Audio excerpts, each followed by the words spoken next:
yo por ejemplo personalmente, yo no creo en los ovnis, yo no creo en la vida extraterrestre, yo no creo en Dios, sino que afirmo que existe la vida extraterrestre y los ovnis y Dios, porque los he investigado.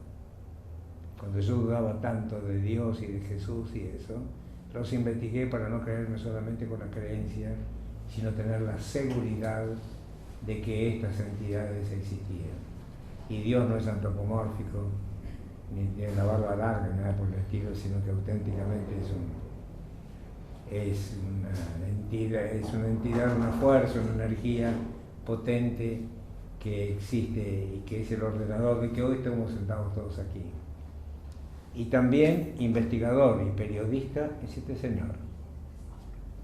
Es el hijo de un canillita de Buenos Aires, que leía la revista Cuarta Dimensión, Antonio, cuando era un invierno. ¿Qué edad tenías?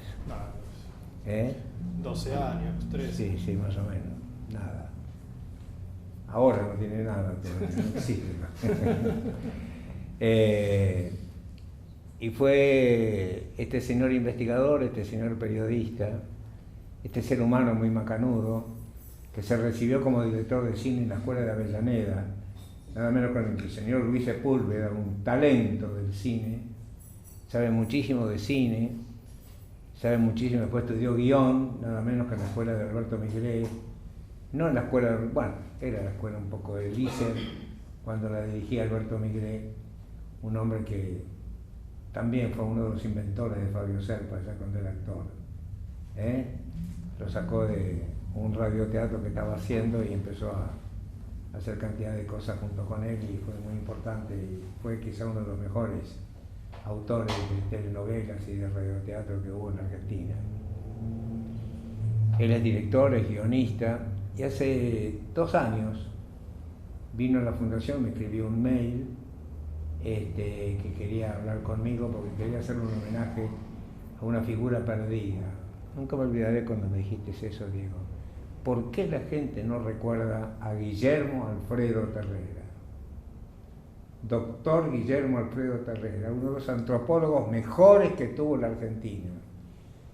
Antropólogo que daba clases en Córdoba y daba en Buenos Aires. Yo lo contraté vino también como él, se acercó, yo nunca he llamado a nadie, se me acercaba a mí afortunadamente, y Guillermo vino allá por el año 68, vino un día al Centro de Estudios Psicoespaciales antes de que yo formara la Fundación Fabio Serpa, la Fundación Disciplina de Apertura, y vino que quería dar una cátedra de antropología metafísica, en la década del 60, hablar de antropología metafísica. Yo, doctor, en aquel momento tratábamos de doctor, ¿cómo es esto antropología metafísica? Y uno empezó a estudiar al ser humano, estudiarlo desde el punto de vista metafísico. Unas clases maravillosas, yo estaba de alumno, después ahí también presenté, y daban los jueves, me acuerdo.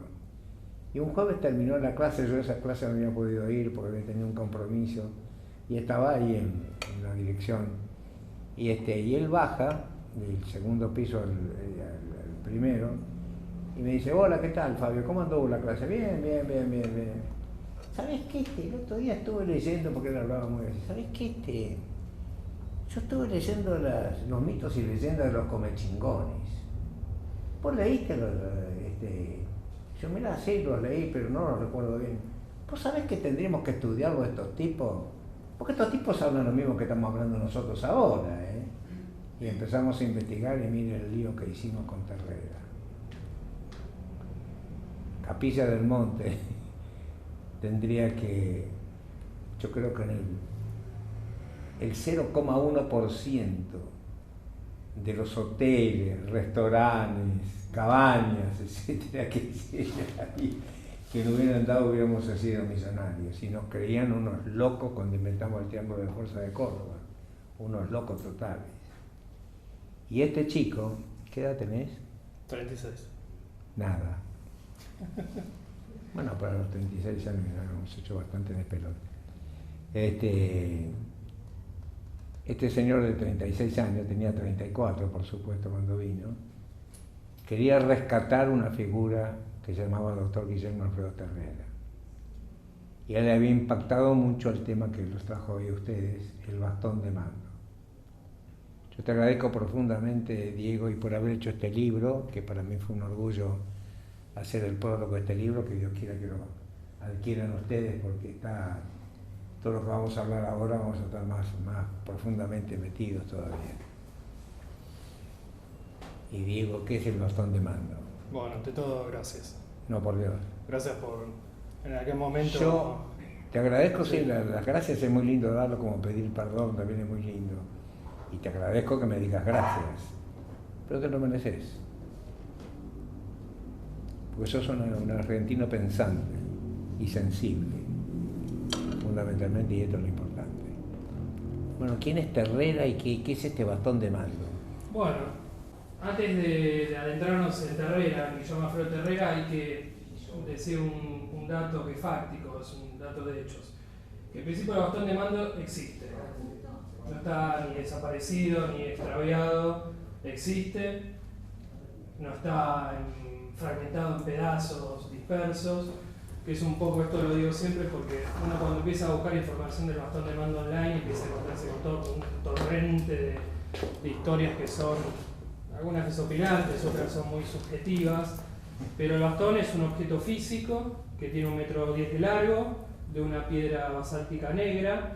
Después vamos a hablar un poco de qué origen es esa piedra, porque tiene como una historia más cósmica, supuestamente es un meteorito que cayó en la zona de Capilla del Monte, y otra parte de rocas magmánicas, o sea, de volcánica.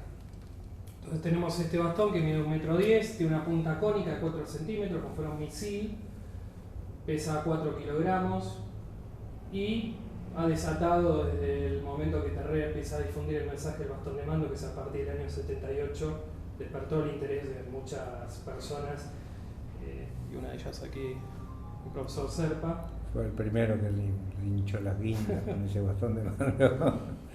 Así que físicamente esos son un poco los atributos físicos del bastón de mando. Yo llevo a Terrera por la cuestión esta, justamente, el bastón de mando, del Cerro Uritorco. Guillermo Alfredo Terrera, vamos a ir un poco al custodio del bastón de mando. Guillermo Alfredo Terrera nace en el año 1922 en la provincia de Córdoba, proviene de una familia de cuna nacionalista, militar. El padre era edecán de Hipólito Yrigoyen, el presidente elegido 2 veces y derrocado en el 30, con lo cual ya tiene desde chico como una atracción por lo que es lo telúrico, la tierra, ¿no? Las costumbres, el costumbrismo, empieza a estudiar las leyendas folclóricas, la música del pueblo argentino, y esto es muy importante porque es como la génesis un poco del personaje, ¿no? Es un hombre muy telúrico, muy de la tierra. A partir de que va avanzando su vida, él siente como una atracción por la antropología, por el ser humano, pero también por las leyes, la abogacía. Entonces en la Universidad Nacional de Córdoba cursa la carrera de la abogacía, que eso es un dato real, comprobado, y cada tanto voy a hacer esta pausa desmistificando algunos puntos porque hoy en día de Terrera se ha puesto todo en tela de juicio. Su formación académica, hasta pasando por esta cuestión más candente del bastón de mando. Pero el profesor Guillermo Alfredo Terrera se doctoró en el año 49 como abogado y escribano en la Universidad Nacional de Córdoba. Ahí es donde conoce a Eduvige Guillar Chuna, que es su compañera, con la cual tiene 3 hijos. Chuna es un mote indígena que significa princesa. Él la llamaba siempre Chuna por eso, ¿no? Como su princesa era, ¿no? El nombre Chuna se lo colocó él, la bautizó él, decía Chuna. Y ha sido encantadora mujer. Un personaje muy importante, y no es anecdótico que menciona Chuna porque ella cumple un rol importante en lo que es la historia del bastón de mando, que después ya un poco lo vamos a desarrollar. Entonces tenemos a un joven Terrera que es un amante de las tradiciones argentinas, de nuestro folclore, estudioso, trabaja en el Departamento de Antropología y Arqueología de la Universidad Nacional de Córdoba, siempre buscando ese origen del hombre, sus mitos, y es dentro de la Universidad de Córdoba cuando él tiene contacto con una persona que es fundamental en el devenir del bastón de mando, que es un maestro de escuela, muy humilde, digamos, con un espíritu puro en el sentido de no malicioso, que se llama Orfelio Ulises Herrera. La vida de Orfelio Ulises y del profesor Terrera a partir de ya los fines de la década del 40, que es cuando se conocen, va a permanecer unida mucho tiempo y va a ser fundamental, porque este maestro humilde, Orfelio Ulises, es quien lo introduce a Terrera, al joven Terrera, en una escuela metafísica que funda Orfelio en Córdoba, y es donde ahí Terrera empieza a empaparse con todas estas cuestiones, de todos estos temas sobrenaturales, ¿no? De leyendas, y conectados también a lo que van a ser después los comechingones. Orfelio Ulises tiene una historia muy particular. En su juventud él es descendiente de indios pampas, tiene rasgos de indios pampas también. Él tiene como un interés. Bien cara de indígena. Exactamente. Tiene como un interés también por estas cuestiones telúricas, mucho heredado del folclore de su pueblo, de ese pueblo originario.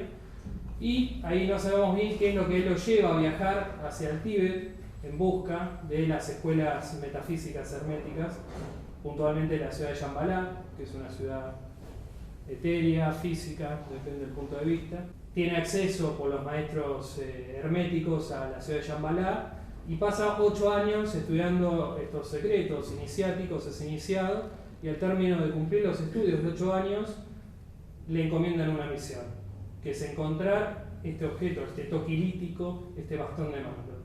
Entonces tenemos a Orfelio Ulises, termina sus estudios en Shambhala, viaja a México buscando este objeto, de México viaja a Chile, y de Chile, bueno, cruza la cordillera y llega a Córdoba.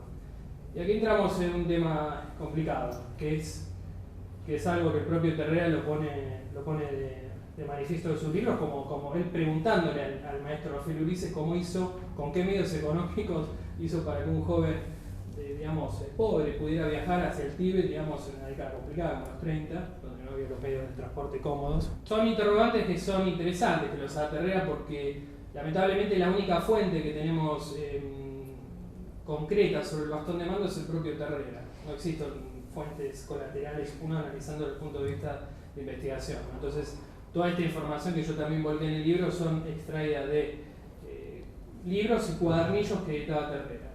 Y bueno, llegamos al año 1934 en Capilla del Monte, el joven Orfelio Ulises, guiado supuestamente por lo que dice Terrera, por mensajes telepáticos de estos sabios del Tíbet, le indican, lo van guiando por todo este recorrido que dura muchos años en realidad, y el año 34 encuentra en la toma, que es ese río, a veces está seco, a veces tiene agüita, ahí a la falda del Uritorco, empieza a excavar con sus propias manos, él siente que ahí está el bastón de mando y primero va saliendo el bastón, después sale la conana, que es un mortero de piedra granítica, y hay un tercer objeto que es quizás el más enigmático porque no lo tenemos, que es un pollo de piedra, que es un trono, que está amurallado.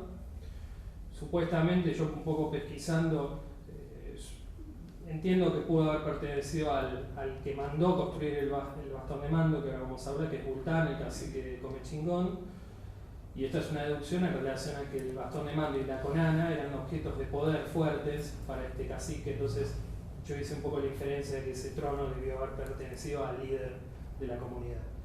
Y bueno, a partir del año 34, que Orfelio Ulises se lleva el bastón de mando y la conana, deja este trono por lo pesado y empieza una historia profunda, enigmática. Al principio mantiene silencio sobre el bastón de mando, no es un hallazgo que vaya a publicitar en los diarios de Córdoba, esto es una cuestión más iniciática, por eso él fue guiado hacia ese lugar, ¿no? Y más en aquella época que se silenciaba muchísimo todo lo esotérico y lo heterodoxo, se silenciaba en forma total. Yo creo que muchos de ustedes saben, a mí me han criticado en la década del 60 y del 70 los esotéricos, que yo daba claves del esoterismo a la gente y me decían no hay que darle claves. Pero yo afortunadamente me adelanté al tiempo porque estas claves que íbamos dando es lo que estamos viviendo, la cultura del siglo XXI. Lo vamos a vivir.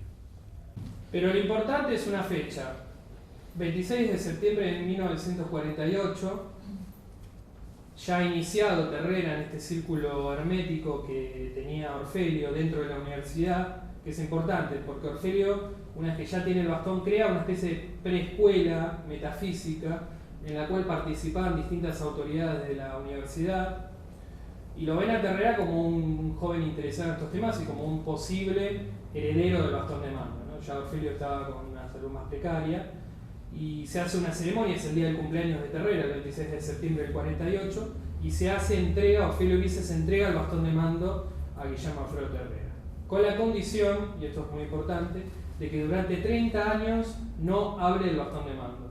Tiene que estar callado el mensaje que tiene el bastón de mando y el bastón. No hay que hablar del bastón de mando. La razón, el propio Terrera lo ignora, porque ese ciclo de 3 décadas, pero la cumple.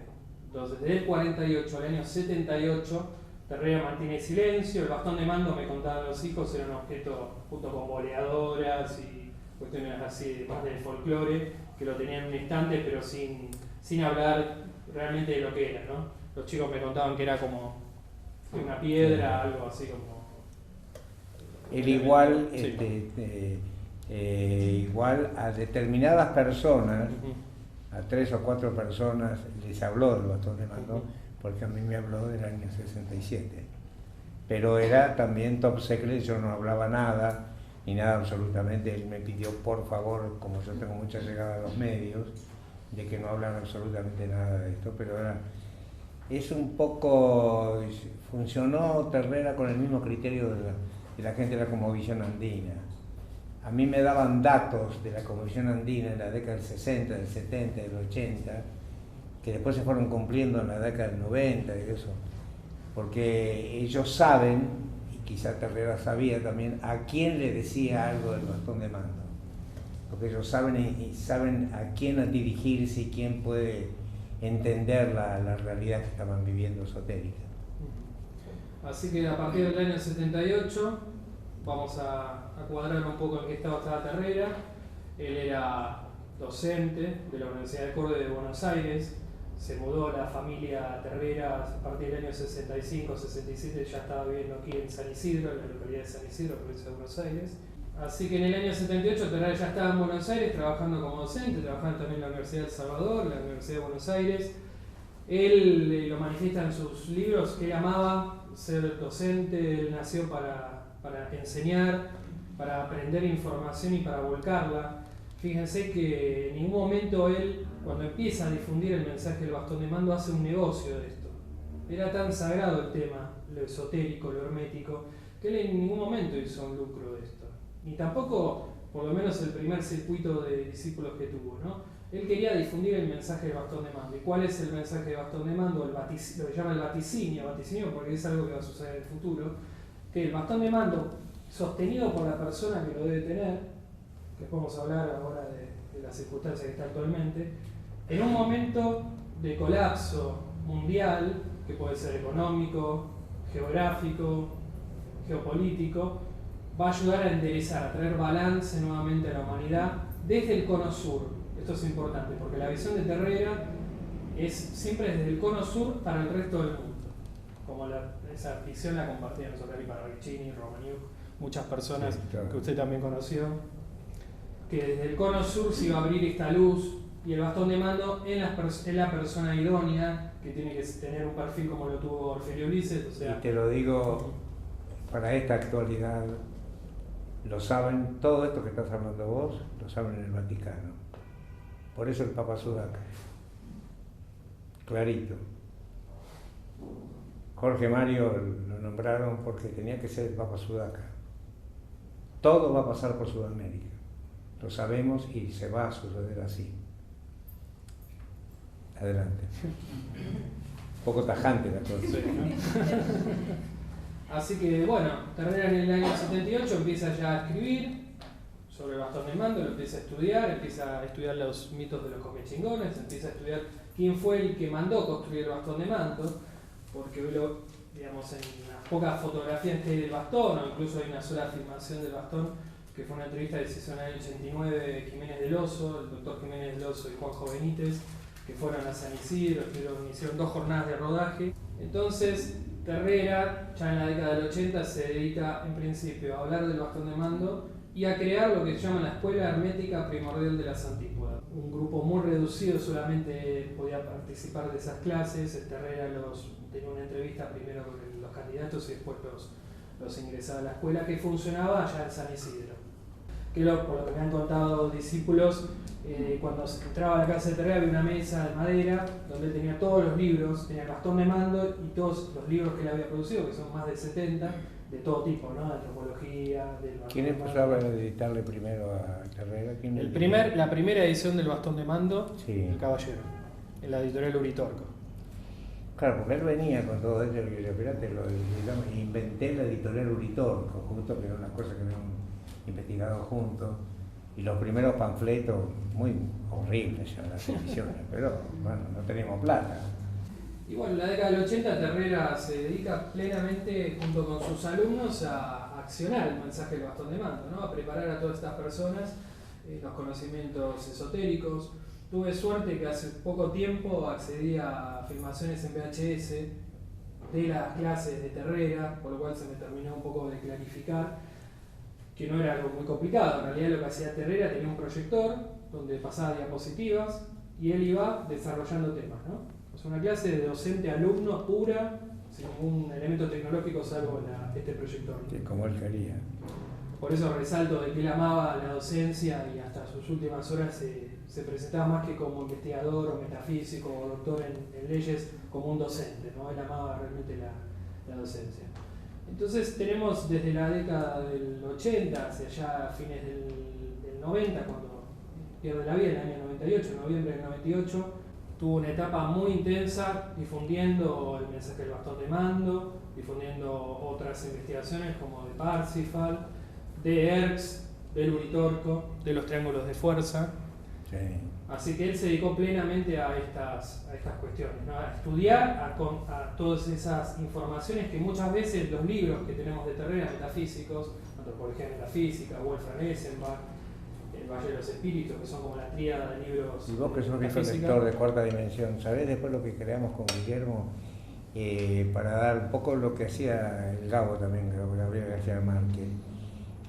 Hacía los cuentos, ¿te acordás? Claro. Que publicaba una serie de cuentos y mandábamos cosas esotéricas de los cuentos, inventamos. Que después se compiló en un libro que se llamó Cuentos Verídicos Extrasensoriales, que es muy bueno. Sí. Plus Ultra lo editó en los años 80, que fue todo el recopilado de los que salían en Cuarta Dimensión. Exactamente. Que eran historias que Terrea recopilaba a lo largo de su vida, de hechos extraños que le contaba a la gente, vinculados obviamente a lo extrasensorial, ¿no? A lo metafísico.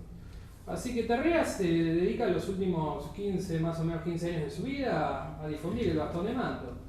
¿Qué sucede? Él es el custodio del bastón de mando entregado por Ofelio Ulises en aquella noche del 48. Y acá entramos en el tema más candente, que es que cuando él ya empieza a envejecer y tiene primero una operación a corazón abierto, que lo deja mal, muy precario de salud, se mudan de casa, la que yo tuve suerte de filmarla en el documental. Yo pude filmar un poco, tener un registro de esta última morada. Ya entre entrada a la década del 90, Terrera estaba muy mal de salud, Chuna había fallecido en el año 90, que fue un profundo dolor que tuvo. Ahí empezó la decadencia. Ahí empezó él muy mal anímicamente, seguía escribiendo porque tenía este grupo un poco de soporte que eran sus alumnos que lo mantenían activo, viajaba mucho a Córdoba, a Capilla del Monte a dar conferencias, iba y venía con el bastón de mando, que eso produce esos viajes que supuestamente hay varias versiones, pero la que más puede cotejar es que una empleada doméstica, el bastón estaba cubierto de antena, ¿no? Pero para preparar el bastón para el viaje, lo movió, levantó creyendo que había otra cosa en esta tela y el bastón se cayó y se rompió en 3 pedazos. Pero fue otra vez unido, y esto es importante, porque muchos discípulos hay como dos vertientes. Unas que dicen que cuando se rompe el bastón de mando, que no se sabe exactamente la fecha, pero fue entre los 80 y los 90, yo creo más entre los 90, se rompe el bastón en 3 pedazos. Y Guillermo tenía allá en San Isidro un amigo que tenía una marmolería y que manejaba muy bien estos materiales y de urgencia le pide que lo unifiquen de vuelta el bastón, ¿no? Que trabaje el bastón. El bastón nunca sale, esto es importante, el bastón de mando, salvo estos viajes intermitentes que hacía Terrera a Córdoba, a otros lugares, el bastón no salió de San Isidro, todo el tiempo ahí adentro. De hecho, la reparación del bastón de mando se hace dentro del domicilio de Terrera, en una habitación que tenía.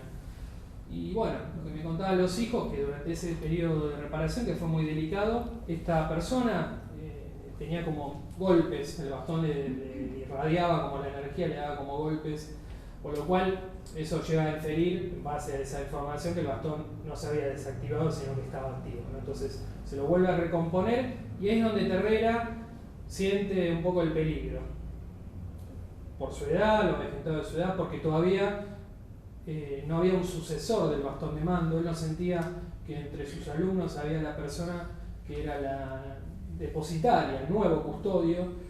Un poco paranoia también, empezaba a tener paranoia de que se lo robaran, de que hubiera así como una especie de grupo comando nocturno que le robara el bastón de mando.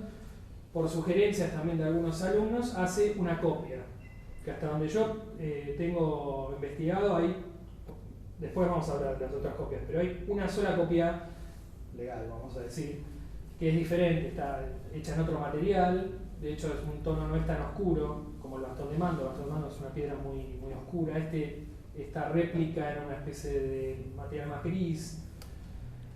Y a partir de ese momento Terrera, cada vez que viene alguien al domicilio, porque cuando empieza a circular esta historia del bastón, todos querían saber qué era este objeto de poder, ¿no? Entonces Terrera, dependiendo un poco, por lo que me dijeron los hijos, de la cara del interlocutor y las intenciones, mostraba el original o la copia.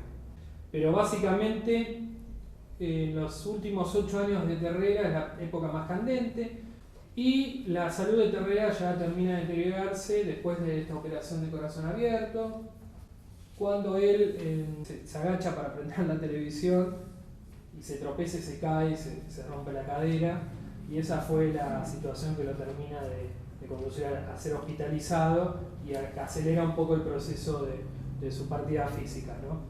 Y después hay situaciones ya más de índole familiar de qué hacer con el bastón de mando. O sea que en esa noche del año 98, noviembre del 98, es casi uno de los últimos indicios reales, fácticos, de qué pasó con el bastón de mando. Terrera se enterraba en Córdoba, en la ciudad de Córdoba, y empieza un poco el dilema de qué hacemos con el bastón de mando. Porque Terrera no eligió un sucesor, y tampoco Terrera lo tenía que elegir, y esto es importante. El bastón de mando, por lo que he estudiado, por lo que me comentan los discípulos, tiene una conciencia propia, no es un objeto inanimado. El bastón de mando, llamado toquilítico, simiwinki, entre otros nombres, o la piedra que habla, tiene una entidad propia. O sea que no es que yo voy a ir a buscar el bastón de mando, si lo quiero proteger y cuidar. El bastón de mando me va a buscar a mí, o se comunica conmigo por sueños, o pesadillas, por mensajes telepáticos. Y esto es muy importante, porque ¿qué se hacía con el bastón de mando? En las ceremonias que hacían en la escuela hermética primordial de las Antípodas, se recitaban mantras y se tocaba el bastón de mando, y supuestamente se tenía acceso a imágenes del futuro, evidencias. Una anécdota de las más fuertes que pude cotejar, incluso con la persona que la padeció, que es el ingeniero Michael Ronlane, que es un ingeniero norteamericano, que junto con Erika Deutsch, que es su esposa, que era argentina, visita la escuela de Terrera y para conocer el bastón de mando, ¿no? Entonces el profesor, que conocía a Erika, dijo: este es mi marido, es ingeniero norteamericano, y hacen una sesión especial con el bastón de mando. Se hacen los mantras. Los mantras es para relajarse, relajar la mente y predisponerse al tocar el bastón de mando a tener algún tipo de información. En esa velada del año 86, el ingeniero Roy Lane y su mujer Erika Deutsch tienen una visión muy fuerte con el bastón de mando, en la cual describen que ellos empiezan como a volar, esto como por una cámara, salen de ahí de San Isidro, se van como a la atmósfera, ven el planeta Tierra, y después es como que se acercan a una zona que ellos identifican del hemisferio norte, donde hay una explosión nuclear. Roy Lane, que yo lo contacté, que está en Estados Unidos, sigue dedicándose a la ingeniería y también al arte, me confirmó que eso es real. Esa historia yo la extraje de un cuadernillo de poca circulación que tuvo Terrera, y en esa visión que él identificó que era en Estados Unidos, que iba a haber próximamente una explosión nuclear, quedó como una anécdota, ¿no? Terrera tomó nota, Roy Lane y su mujer vuelven a Estados Unidos, y a la semana Chernobyl, la tragedia de Chernobyl. Cuando Roy Lane reciben la noticia del estallido nuclear, empieza a recapitular lo que le había pasado con el bastón de mando y bueno, y supuestamente por lo que él me confirmó también cuando lo contacté, que sí, que él creyó que es eso, que él tuvo como un vaticinio ampliaba las condiciones paranormales. De lo que era, sí. Sí, del ser humano. Cuando uno se acercaba al bastón de mando y realmente comprendía y entendía la unión o la conexión, tenía un espíritu, digamos, lo que llaman el apu, lo que llaman la cosmovisión andina. Exacto. Tenía un, sí. Así que esa es quizás de la que fui recopilando de lo que son evidencias o situaciones extrasensoriales que disparan el bastón de mando, creo que la más fuerte. De hecho, yo lo que hice, esto es importante con la investigación, y lo hice con el documental también, yo me puse en un punto de vista neutral, ni a favor de Terrera ni en contra de Terrera. Muy bien. Porque uno empieza a buscar en internet Guillermo Alfredo Terrera y empiezan a acusarlo de que era un filonazi o un nazi o un ultranacionalista o todo. Y Terrera era nacionalista y podemos decir que era simpatizante, no del nazismo, sino de toda esta cuestión, digamos, más heroica, mística, esotérica. Y es ahí donde yo dije, bueno, vamos a sacar toda la cuestión, digamos, ideológica de lado. Vamos a ver el hombre, ¿quién fue Terrera? Porque yo no podía entender cómo un hombre que escribe El caballo criollo en la televisión argentina pasa a escribir sobre Hearst o las luces cómicas, ¿no? Entonces, fue el documental, el libro fue un viaje mío, o sea, quién era Terrera, interno mío también para tratar de entenderlo. De hecho, eso pasa con la investigación, cuando empieza a escribir, empieza a pesquisar. Lo primero que hice fue hacer una biografía de Terrera, que no había, salvo las que él tenía como un cuadernillo donde tenía todas sus obras, pero nadie se ocupó en todos sus 77 años de vida en hacerle una biografía desde un punto de vista periodístico. La biografía de vosotros es lo mismo que yo le pregunté a Luisa, no hay una foto de Terrera con Serpa, porque no teníamos la cultura de la foto. Yo veo ahora el otro día que una alumna me mandó una foto, porque usted tiene la cultura de la foto, y nosotros no teníamos. Nosotros andábamos a caballo allá por el Uritorco, nos decían estos dos universitarios que locos de atar, que patatín, nos decían de todo, y nos tomábamos tan a la risa, como que andábamos a caballo y eso. Y no nos sacamos ni una foto a caballo, ni cuando yo fui al campo de él, ni cuando estuvimos ahí. No hay una foto de Fabio Serpa con Guillermo Alfredo Terrera. ¿Te acuerdas cuando estuvimos buscando? No había material. No, la familia no tenía tampoco. No, hay un cumpleaños, me parece, una vez, la cosa así, de los cumpleaños, de las navidades, eso es lo que tenemos. No teníamos la cultura de la foto que existe ahora.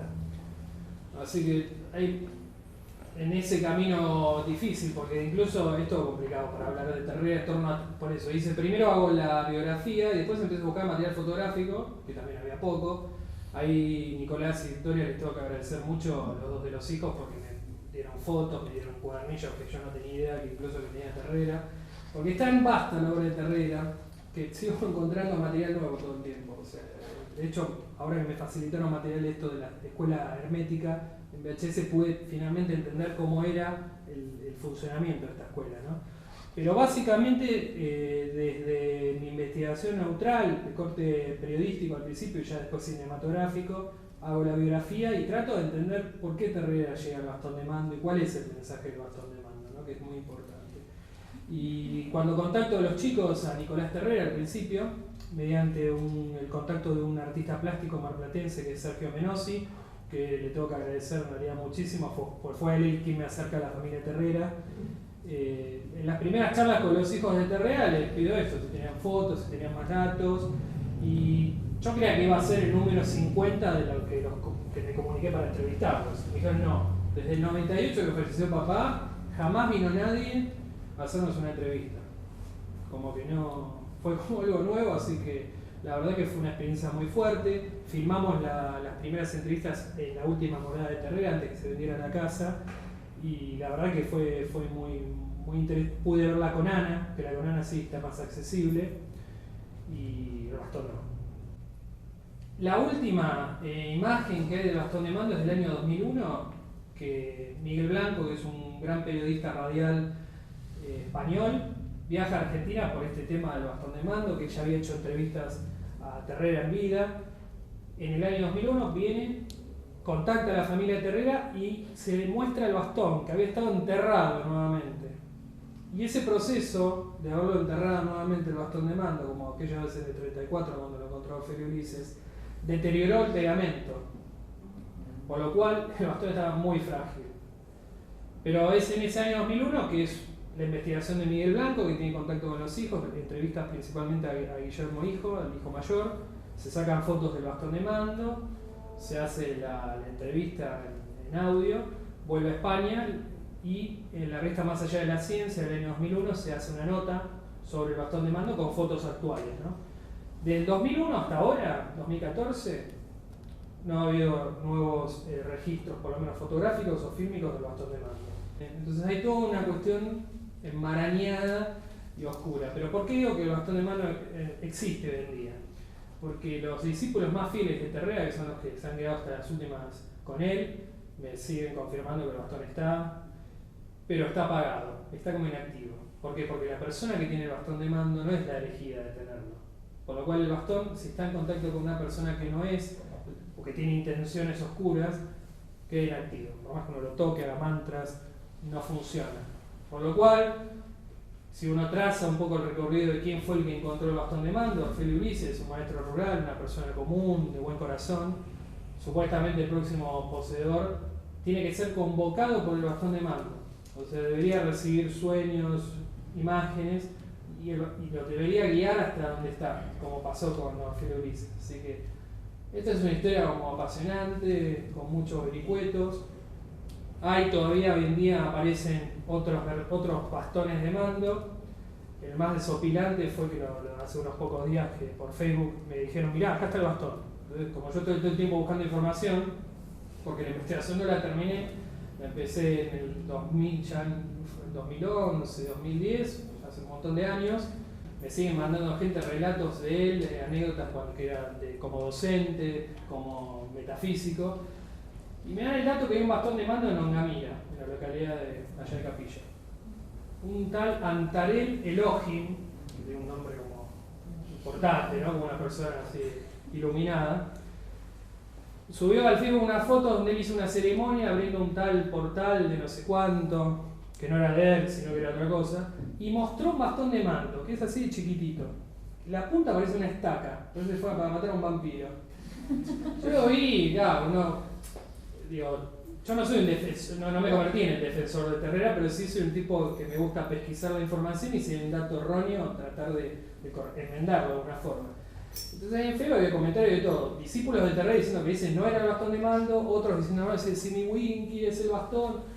Entonces yo ahí le puse y digo, esto es una farsa, lo están ingrupiendo, y además esa gente que estaba la noche en esa ceremonia pagó seguramente un servicio de ver el bastón de mando, que lo sacaron de una caja de madera, pero un bastoncito chiquitito de piedra oscura también, pero esto deja en claro que no es la culpa de Terrera directamente, indirectamente sí, porque él no se esperaba la muerte. Esto es lo que me dicen todos los hijos. Porque yo le digo, ¿por qué tu papá no entregó sabiendo que su salud estaba precaria? ¿Qué es lo que hizo Ofelio Ulises? Porque Ofelio Ulises, estando mal de salud, ya viendo que entre el grupo ese esotérico de la Universidad de Córdoba no había otra persona, y Terrera era un joven interesado en esto, antes de que el bastón cayera en las manos de cualquier persona, lo entregó. Y Terrera no lo hizo. Y por culpa de eso, lamentablemente, de que Terrera no entregara, aunque sea a cualquier discípulo, el bastón, en las mismas condiciones de la ceremonia que se hizo en el 48, hoy aparece cualquier persona que dice que es el nuevo Covelani, que puede ser el nuevo portero de Erx, que el bastón sirve para otra cosa. Y hoy prepárense para eso, para encontrar todo tipo de personas de chantapufis por ahí dando vueltas, diciendo que son los nuevos herederos del bastón de mando, pero la única realidad es que no se entregó el bastón de mando en vida, como tenía que ser, por lo cual todos esos bastoncitos que están dando vueltas, cuidado, porque les cobran encima un servicio importante, y son falsos. Pero el bastón de mando, vuelvo, existe, es real, es un objeto que, de acuerdo a la investigación de Ofelio Ulises y después heredada por Terrera, va a volver a estar en las manos de una persona que cumpla estos requisitos, ¿no? Que sea una pureza espiritual, que no quiera utilizar el bastón para lucro, que cuando uno estudia estos temas, ya sean los temas metafísicos, los temas ovnis, cualquier investigación no convencional, el común de las personas lo tienden a ver a uno como desquiciado o que ha perdido un poco el rumbo, ¿no? Tenemos un caso.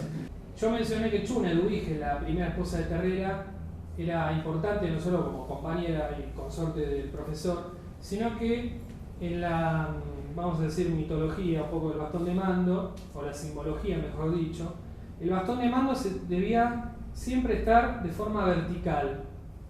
Así lo tenía el maestro Ofelio Ulises y después lo tuvo Terrera. Era un símbolo masculino el bastón de mando. Además porque funcionaba como una antena que recibía energía. Se le agregó después una base piramidal, hay una foto dando vueltas por internet, que supuestamente el ingeniero Fruberto Martí, fallecido hace poco, en diciembre, dice que él la mandó construir, pero los discípulos estaban en contra de la base piramidal porque dice que anulaba el contacto del bastón con la tierra. Por eso está la imagen del bastón de mando, está clavado, la que está en el libro, de la tierra, así tenía que ser. El bastón era una antena. Y la base piramidal impedía la descarga a tierra del bastón de mando, eso es importante. No sé por qué habilitó a que se le colocaran la base, pero bueno, el bastón va de forma vertical y es masculino. Y para que funcionara realmente el bastón de mando, las videncias, tenía que haber un femenino. Y el femenino era Chuna. Chuna, que era escribana también, se conocieron en la Universidad de Córdoba, era vamos a decir, el medium. En las ceremonias que se hacía cuando estaba Chuna viva, ella era, muchas veces las profecías o las visiones recaían a través de Chuna. Esa dupla bastón-Chuna era fundamental para que se realizaran estas videncias más fuertes. Después obviamente que los alumnos tenían a veces experiencias personales con el bastón y Terrera. Y curiosamente Terrera, cuando se le preguntaba si él había tenido comunicación como decía, con Signy Winky, con el bastón de mando, no. Él decía que el bastón a él no le hablaba. Por lo cual eso remarca nuevamente algo importante, que el custodio del bastón de mando no es tampoco el profeta del bastón de mando. El bastón de mando no necesita un profeta. No quería es ser. un propio mensaje en piedra, redondeando. Es una historia apasionante. Les conté un poquitito así ordenadamente, porque lo que pasaba era eso, que la información nadie la ordenó. Entonces uno compraba un libro, que son difíciles de encontrar, las ediciones de Kier o la del aquí profesor Serpa, de Antropología Metafísica, del libro después de Wolfram Essenbach y de Valle de los Espíritus, que es donde habla de Erx y de las luces cósmicas. No se han reeditado por conflictos un poco de herencia, de derechos de autor, entonces Kier, no, por temor de que hasta que no esté resuelto ese tema, no los vuelve a editar, pero es una pena, realmente, porque la investigación de Terrera uno puede comulgar, siempre digo lo mismo, cada vez que hablo de esto. Yo vuelco la información y ustedes después en sus propias cabezas, mentes, dirán esto es un delirio o esto es una iluminación. Pero me parece que Terrera, quitándole toda la cuestión política de por medio, es un personaje muy intenso para estudiar, y yo siempre digo lo mismo.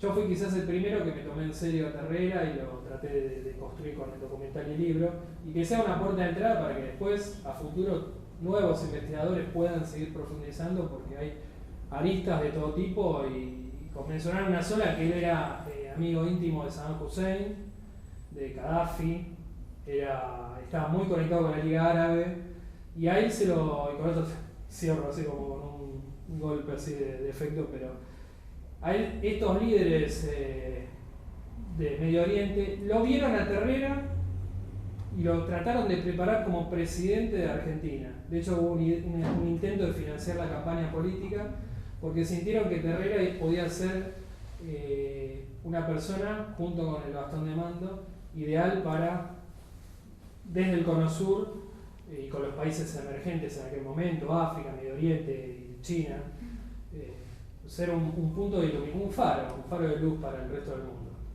Así que... Pero no lo quería hacer. Y felicitaciones.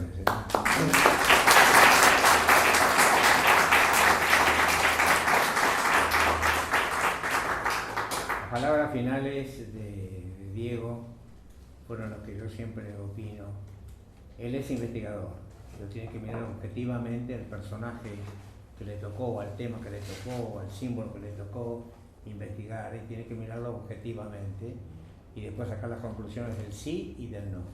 Y él lo deja todo abierto, y esta es la verdadera función de la investigación. Les informa a ustedes y ustedes después tienen todos cancha para hacer la investigación que quieran hacer. Yo por eso también en los talleres le doy síntesis de los apuntes, porque yo quiero que cada uno de ustedes sea investigadores, que no se queden con la palabra del profesor, del maestro, lo que quieran ustedes decirle, sino que tienen que tener la apertura mental de ese profesor, ese maestro, ese discípulo avanzado, como quieran llamarle, de abrir para que otros sean mejores que ese maestro, auténticamente, que es lo que deseaba Guillermo Terrera. Te agradezco muchísimo la investigación.